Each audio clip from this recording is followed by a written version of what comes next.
এই মোড়টার নাম কি ভাই? রংপুরে এখন বৃষ্টি হচ্ছে, গুড়ি গুড়ি বৃষ্টি। প্রায় 20 মিনিট হলো, এখনো থামছে না। আকাশ অনেকটাই মেঘলা।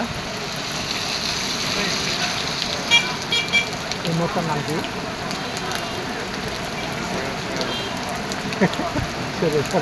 আচ্ছা, এই মোড়টার নাম হলো সরিয়ার মোড়।